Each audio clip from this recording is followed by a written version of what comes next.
Hi friends, good morning. Welcome to my channel. எல்லோருக்கும் வணக்கம். இன்றைக்கி என்ன விலாகுனா ஒரு ஒன் டே ரொட்டீன் தான் ஃப்ரெண்ட்ஸ் ஷேர் பண்ணியிருக்கேன். ஆனால் இது வந்து லீவில் நம்ம வீட்டில் வேலை பார்க்குறது. அந்த விலாக் வந்து இது லாஸ்ட் விலாக் தான். அடுத்து நெக்ஸ்ட் லீவுக்கு வந்தால் தான் இந்த மாதிரி நம்ம வீட்டில் இருந்து டே ரொட்டீன் விலாக் வந்து வரும். நம்ம லீவும் கம்ப்ளீட் ஆக போகுது, ஊருக்கு கிளம்பணும். இன்னும் வேறு வேறு விலாக்லாம் எல்லாமே வேறு வேறு பிளேஸில் இருந்து எடுத்த விலாக் இருக்குது. அதெல்லாமே கொஞ்சம் எடிட் பண்ணி அடுத்தடுத்து நான் வந்து அப்டேட் பண்ணுறேன்.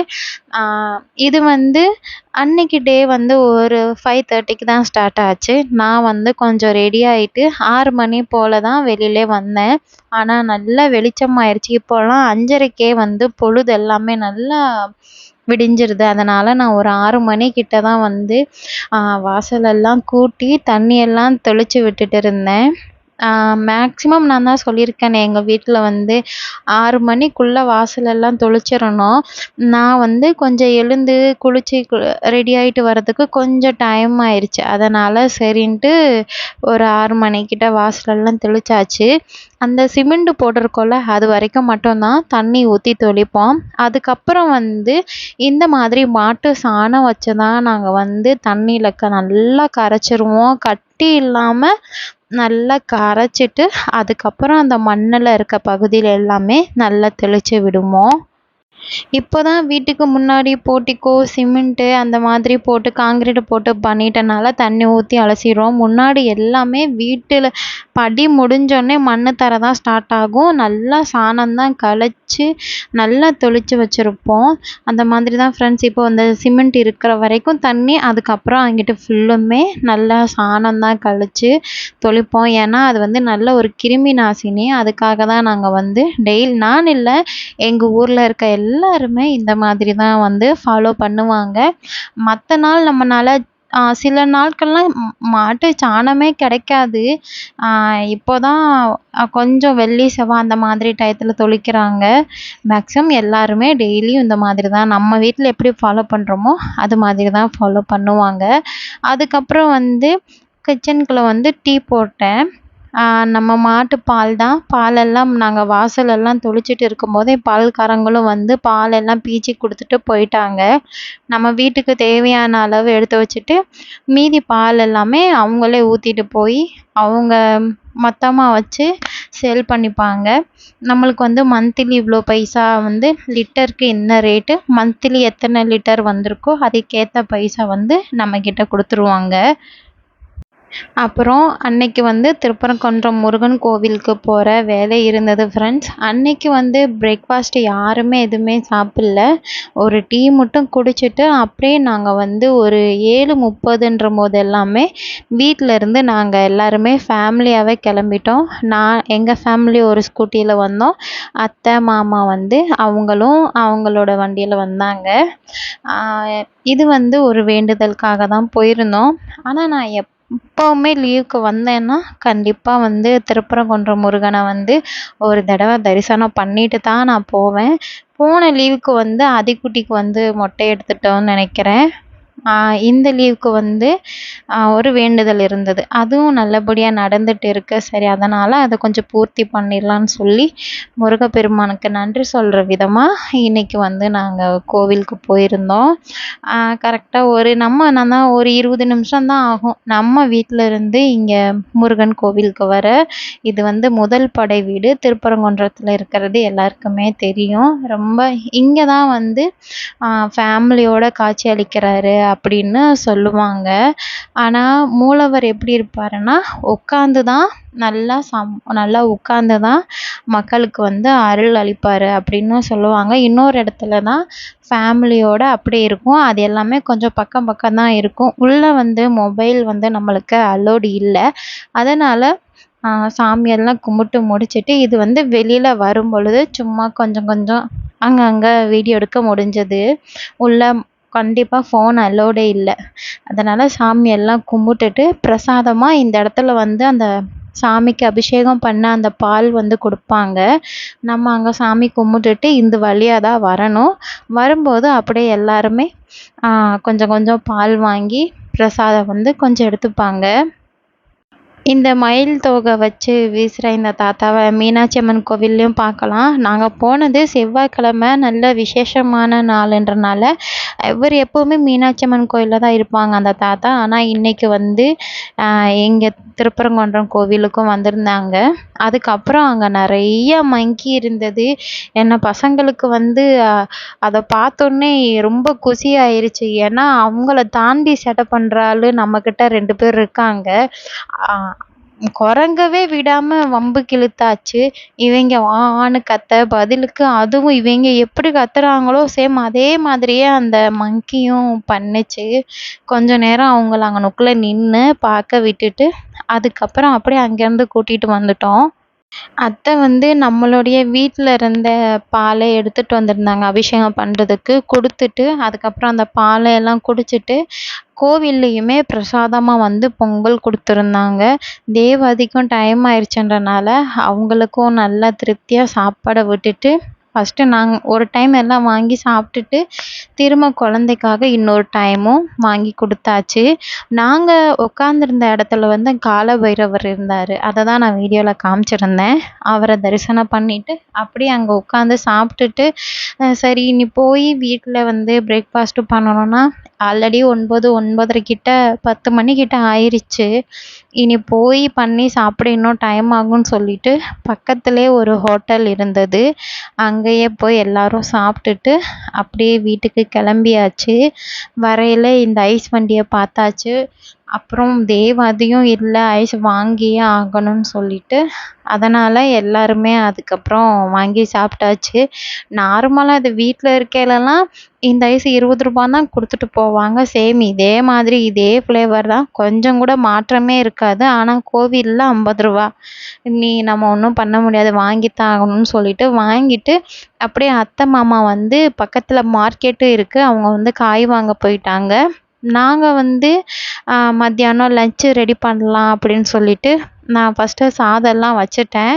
சாதம் வச்சு ரெடி பண்ணிட்டு இருக்கும் பொழுதே வீட்டில் இருந்த காய் வச்சு சௌசௌ காய் இருந்தது, அதை வச்சு ஒரு கூட்டு மாதிரி வச்சிடலாம். ஏன்னா இனி அவங்க காய் வாங்கிட்டு வந்து வைக்கும்போது இன்னும் லேட் ஆயிரும். அதனால் சௌசௌ காய் போட்டு பாசிப்பருப்பு போட்டு ஒரு கூட்டு மாதிரி கடைஞ்சிடலாம் அப்படின்னு சொல்லிட்டு அந்த வேலைகள் தான் பார்த்துட்டு இருந்தேன்.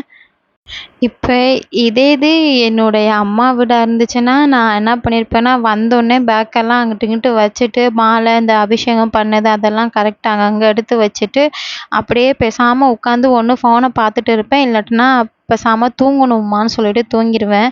ஆனால் இங்கே வந்து அப்படி இல்லை. இங்கே வந்தேன்னா நம்ம தான் சாப்பாடு பண்ணணும். ஏன்னா அங்கே அம்மா வந்து ரிஸ்க் எடுத்து எல்லா வேலையும் பார்த்துருவாங்க. இங்கே வந்து நம்மளுக்கும் நிறையா ரெஸ்பான்சிபிலிட்டி இருக்குது. அதனால் இங்கெல்லாம் வந்தால் நம்மளும் கொஞ்சம் வேலை பார்த்து தான் ஆகணும் இனிமேல் அப்படின்ற மாதிரி இருந்தது. அதுக்கப்புறம் வந்து கொஞ்ச நேரம் சாப்பிட்டுட்டு கொஞ்ச நேரம் ரிலாக்ஸ் ஆகிட்டு ஃபோன் எல்லாம் தான் பார்த்துட்டு இருந்தோம். எனக்கு ஒன்றும் தூக்கமே வரல. வேலையெல்லாம் பார்த்து முடித்து சாப்பிட்டுட்டு தூங்கலாம்னு நினச்சேன், ஒன்றும் தூக்கம் இல்லை. சரி கொஞ்ச நேரம் மொபைல் பார்த்துட்டு இருந்தேன். அப்போ தான் ஹஸ்பண்டும் சொன்னாங்க, வாரியா தோட்டத்துக்கு போகலாம், ஈவினிங் கொஞ்சம் வேலை இருக்குது போகணும் அப்படின்னு சொல்லியிருந்தாங்க. சரி வாங்க போகலான்னு சொல்லிட்டு நானும் சாரி எல்லாம் சேஞ்ச் பண்ணிவிட்டு அப்படியே அவங்க கூடவே வந்துட்டேன். இது நம்மளுடைய தோட்டம் தான் ஃப்ரெண்ட்ஸ். ஆல்ரெடி நான் நிறைய ஷார்ட்ஸ் வீடியோ கூட அவங்க கூட நான் ஷேர் பண்ணியிருப்பேன். நம்ம தோட்டத்தில் வந்து வாழை தான் போட்டிருந்தாங்க. அது எல்லாமே சீசன் முடிஞ்சிருச்சு.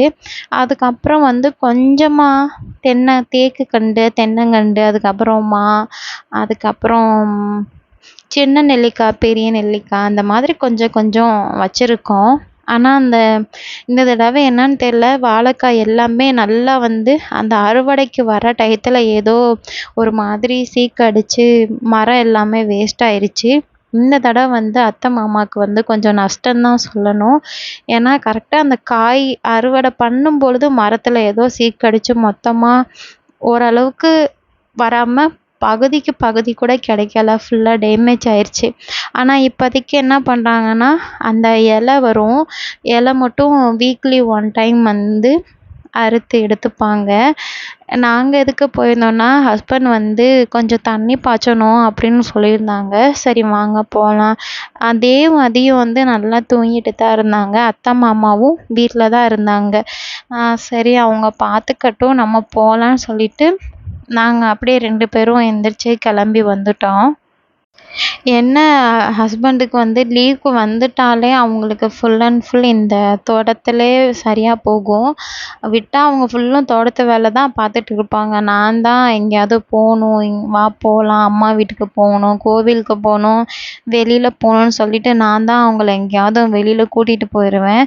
நான் நான் எங்கேயும் வெளியில கூட்டிட்டு போகலைன்னா ஃபுல் அண்ட் ஃபுல் தோட்டத்திலே இருப்பாங்க. இன்னும் முன்னாடிலாம் சொல்லுவாங்க, கல்யாணம் முடிகிறதுக்கு முன்னாடிலாம் இந்த மாதிரி லீவுக்கு வந்தா இப்படி இப்ப இப்ப இப்ப இந்த இடம் நீங்க வீடியோல பார்க்கும்போது இந்த இடம் எப்படி இருக்கு, இப்படி இருக்கிற இடத்த நல்லா உழுது அதில் வந்து வெங்காயமோ, தக்காளியோ, வெண்டியோ ஏதோ ஒன்று போட்டு கரெக்டா அது முளைச்சு அறுவடைக்கு வர தயாரா இருக்கிற பக்குவத்தில் தான் விட்டுட்டு போவாங்களாம். அந்த அளவுக்கு வந்து ஃபுல்லா வேலை பார்ப்பாங்க.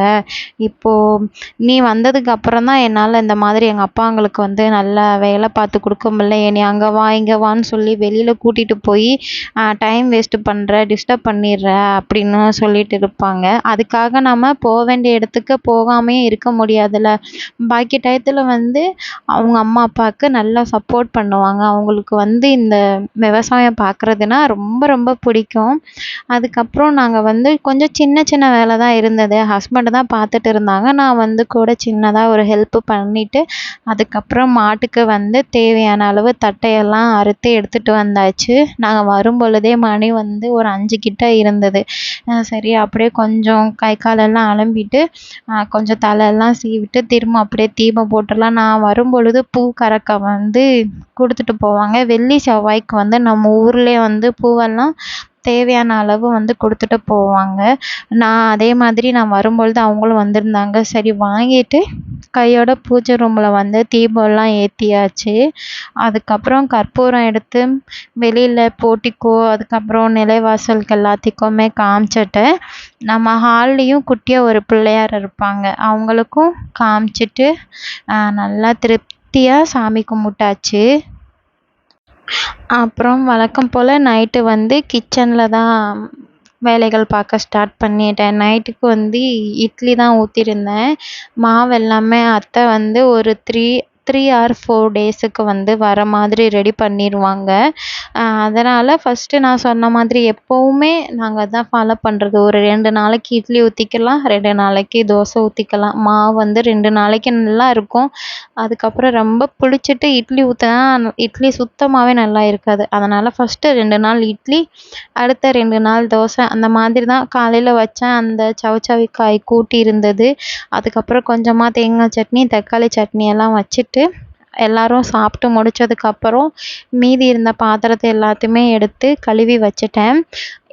அதுக்கப்புறம் வந்து நம்ம ஊரில் அன்னைக்கு நைட்டு வந்து மின்சாரத்துறை அமைச்சர் நிர்மல் குமார் இருக்காங்கல்ல, அவங்க வந்து நம்ம ஊரில் நம்ம சைடு இருந்த தொகுதிகளை நிற்கும் பொழுது அவங்க வந்து வின் பண்ணிட்டாங்க. அதுக்கு வந்து மக்களுக்கு நன்றி சொல்கிற விதமாக எங்கள் ஊருக்கும் வந்து அவங்க வந்திருந்தாங்க. அவங்க வந்து நைட் டைம் போல் அதே மாதிரி இங்கே நம்ம பக்கத்தில் இருக்க எல்லா கிராமத்துக்குமே நன்றி சொல்கிறதுக்காக அவங்க வந்திருந்தாங்க. அந்த வீடியோவுமே நான் வந்து லாஸ்ட்டில் ஆட் பண்ணியிருக்கேன். எங்கள் ஊர்லலாம் அதிகமாக மெஜாரிட்டியாக ஓட்டு விழுந்தது பார்த்தீங்கன்னா விஜய் அண்ணாவுக்கு தான். மக்கள் எல்லாமே இந்த டைம் வந்து ஒரு புதிய மாற்றத்தை எதிர்பார்க்கணும் அப்படின்னு சொல்லிட்டு ஆல்ரெடி 2 கட்சி ஆண்டதை எல்லாத்தையுமே பார்த்தாச்சு. எனக்குமே மனசில் தோணுனது இதுதான். 2 ஆட்சியுமே நம்ம நல்லா பார்த்தாச்சு. இந்த 2 ஆட்சியுமே இந்த டைம் வரக்கூடாது. கண்டிப்பாக வேறு ஏதாவது ஒரு ஆட்சி வந்து நல்ல ஒரு மாற்றத்தை அமைக்கணும் அப்படின்றது எனக்கும் இது வந்து என்னுடைய தனிப்பட்ட கருத்து. எனக்கு அந்த மாதிரி தான் தோணுச்சு. ஃபைனலாக நான் நினச்ச மாதிரியும் சரி, மக்கள் ஒவ்வொருத்தரும் அவங்களுக்கு என்னென்ன எப்படி வரணும், இந்த தமிழ்நாடு எப்படி இருக்கணும் அப்படின்னு நல்லா யோசித்து நல்லா முடிவு பண்ணி ஒரு நல்ல மாற்றத்தை நம்ம எதிர்பார்க்கலாம். எப்படி இருக்குன்னு பார்க்கலாம் வாங்க ஃப்ரெண்ட்ஸ். நானும் வெயிட் பண்ணுறேன். இந்த 5 இயர்ஸில் நம்ம விஜய் அண்ணாவுடைய ஆட்சி எந்த மாதிரி இருக்கும், மக்களுடைய பாதுகாப்பெல்லாம் எந்த மாதிரி இருக்கும் அப்படின்றத எதிர்பார்க்குறோம். கண்டிப்பாக அது நல்லபடியாக இருக்கும் அப்படின்றத நானும் நம்புகிறேன். அவங்க நம்ம ஊருக்கு என்ட்ரி ஆகும் பொழுதே நல்ல பட்டாசெல்லாம் போட்டு வெடியெல்லாம் வெடித்து எங்கள் ஊர் மக்கள் எல்லாமே அவங்கள நல்லா மகிழ்ச்சியாக வரவேற்றாங்க.